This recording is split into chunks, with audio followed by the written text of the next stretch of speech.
বলতো গরুর রচনা। স্যার, গরু একটি অত্যন্ত সম্মানিত প্রাণী। বাহ, তারপর? গরুর 4টি পা আছে, কিন্তু আমার সাইকেলের 2টা।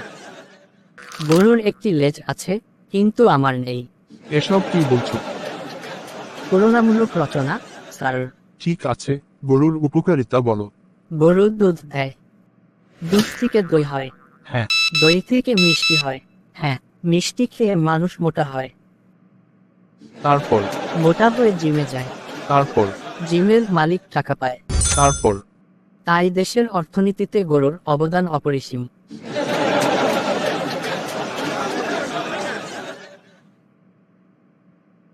এইবার তুই বল গরুর রচনা। আমার গ্রামে এক গরু আছে, নাম তার বাবলু। কিন্তু বাবলু সাধারণ গরু নয়। সে শুধু ঘাস খায় না, গান গায়। হ্যাঁ, সত্যি। সকালে ঘাস খাওয়ার সময় সে হঠাৎ গাইতে শুরু করে, আর গান শুনে পাখিরাও থমকে থাকে। বাবলু খুব লাজুক, কিন্তু সে কখনো কখনো চুপচাপ না থেকে হঠাৎ কারো জুতো নিয়ে দৌড়াতে শুরু করে।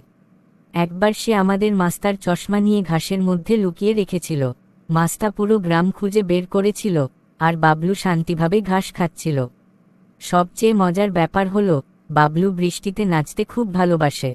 বৃষ্টি হলে সে ঘাসের ওপর লাফ দেয়, ঘুরে ঘুরে নাচে, যেন নিজের গরু বেলুন পার্টি চলছে। একবার গ্রামে নতুন মানুষ এসেছে।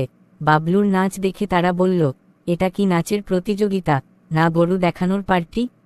আমরা সবাই বাবলুকে খুব ভালোবাসি। সে আমাদের হাসায়, অবাক করে, আর কখনো কখনো গরুর জীবনের মানব পরিবর্তন দেখায়। বাবলু শুধু গরু নয়, সেই গ্রামের মনোরঞ্জনের রাজা।